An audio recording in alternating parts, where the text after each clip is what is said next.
ನಮಸ್ಕಾರ. ನೀವು ನೋಡ್ತಾ ಇದ್ದೀರಾ ಟಿವಿ ವಿಕ್ರಮ ವಿಶೇಷ ಕಾರ್ಯಕ್ರಮಕ್ಕೆ ಸ್ವಾಗತ. ನಾನು ಜೆಸಿಲ್ ಡಿಸೋಜಾ.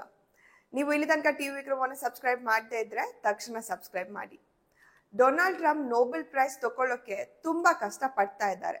ಅದ್ ಯಾವ ವಿಷಯಕ್ಕೆ ಕೊಡ್ತಾರೋ ಇಲ್ವೋ ಅಂತ ಗೊತ್ತಿಲ್ಲ.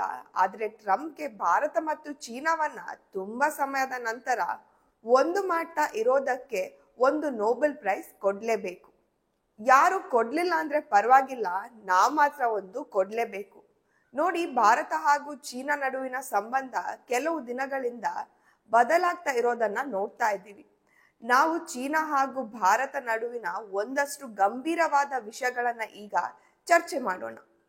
ಭಾರತ ಮತ್ತು ರಷ್ಯಾ ಹಳೆಯ ಸ್ನೇಹಿತರು. ಭಾರತ ಇಡೀ ವಿಶ್ವದಲ್ಲಿ ನಂಬಬಹುದಾದ ದೇಶ ಅಂದ್ರೆ ನೋ ಡೌಟ್ ಅದು ರಷ್ಯಾ. ರೀಸೆಂಟ್ ಆಗಿ ಅಜಿತ್ ದೋವಲ್ ಕೂಡ ರಷ್ಯಾಗೆ ಹೋಗಿ ಬಂದಿದ್ರು. ಪುಟಿನ್ ಅವರನ್ನ ಭಾರತಕ್ಕೆ ಇನ್ವೈಟ್ ಮಾಡ್ತಾರೆ. ಪುಟಿನ್ ಕೂಡ ಭಾರತಕ್ಕೆ ಬರೋದಾಗಿ ಹೇಳ್ತಾರೆ.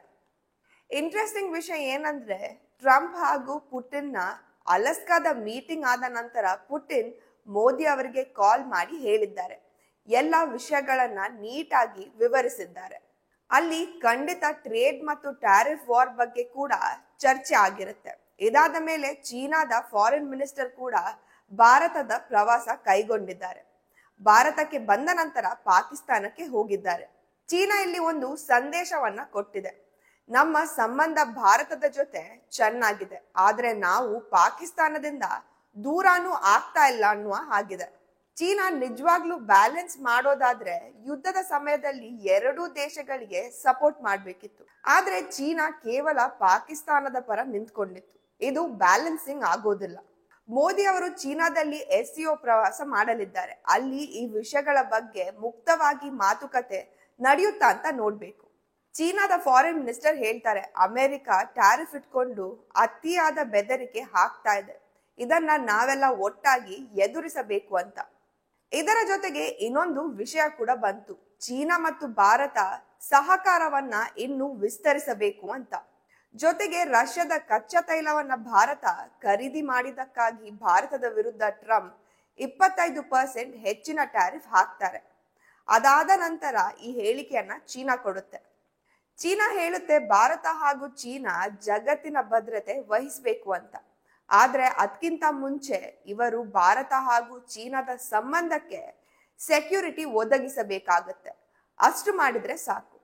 ಪಾಕಿಸ್ತಾನ ಹಾಗೂ ಚೀನಾದ ನಡುವಿನ ಸಂಬಂಧ ಏನು ಅನ್ನೋದನ್ನ ಹೇಳ್ಬಿಟ್ರೆ ಸಾಕು, ಅದೇ ಭದ್ರತೆ ಒದಗಿಸಿದಂಗೆ.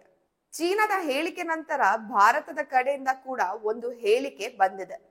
ನಮ್ಮ ಅವಧಿಯಲ್ಲಿ ಕೆಟ್ಟ ಸಮಯವನ್ನ ಎರಡೂ ರಾಷ್ಟ್ರಗಳು ಕೂಡ ನೋಡಿದ್ದೇವೆ, ಆದ್ರೆ ಈಗ ಸರಿ ಮಾಡಿಕೊಂಡು ಮುಂದೆ ಹೋಗೋದಕ್ಕೆ ನೋಡ್ತಾ ಇದ್ದೀವಿ ಅಂತ ಜಯಶಂಕರ್ ಹೇಳ್ತಾರೆ. ಭಿನ್ನಾಭಿಪ್ರಾಯಗಳು ವಿವಾದವಾಗಿ, ಸ್ಪರ್ಧೆಗಳು ಸಂಘರ್ಷವಾಗಿ ಬದಲಾಗಬಾರ್ದು ಅಂತ ಕೂಡ ಹೇಳ್ತಾರೆ. ಚೀನಾ ಮತ್ತು ಭಾರತ ಸರಿಯಾದ ಸ್ಟ್ರಾಟಜಿ ಮಾಡಬೇಕು, ಒಂದಾಗಿರ್ಬೇಕು ಅಂತ ಚೀನಾದ ವಿದೇಶಾಂಗ ಸಚಿವ ಹೇಳ್ತಾರೆ. ನಿಜ, ಭಾರತ ಚೀನಾ ಒಂದಾಗೋದಕ್ಕೆ ಒಂದು ಒಳ್ಳೆಯ ಸಂದರ್ಭ ಅಂತ ಹೇಳ್ಬಹುದು. ಭಾರತ ಮತ್ತು ಚೀನಾ ಎದುರಾಳಿಗಳಲ್ಲ, ಒಳ್ಳೆಯ ನೇಬರ್ಸ್ ಆಗ್ಬೇಕು ಅಂತ ಹೇಳ್ತಾರೆ. ಭಾರತ ಮತ್ತು ಚೀನಾ ಹತ್ರ ಆಗ್ತಾ ಇದೆ, ಫ್ರೆಂಡ್ಸ್ ಆಗ್ತಾ ಇದ್ದಾರೆ ಅಂತ ಎಲ್ಲರೂ ಹೇಳೋಕೆ ಶುರು ಮಾಡ್ಕೊಂಡಿದ್ದಾರೆ. ಆದ್ರೆ ಈ ಮಾತು ಸ್ವಲ್ಪ ಅನ್ಕಂಫರ್ಟೇಬಲ್ ಅಂತ ಕೂಡ ಅನ್ಸುತ್ತೆ. ಬಟ್ ಇದು ಸುಳ್ಳು. ಮೀಡಿಯಾಗಳಲ್ಲಿ ಬರ್ತಿರುವ ಹೆಡ್ಲೈನ್ಸ್ಗಳು ಬದಲಾಗ್ಬೇಕು. ಈಗ ಚೀನಾ ಭಾರತದ ಕಡೆ ಬರ್ತಾ ಇದೆ ಅಂತ ಆಗ್ಬೇಕು. ಅದು ಕರೆಕ್ಟ್.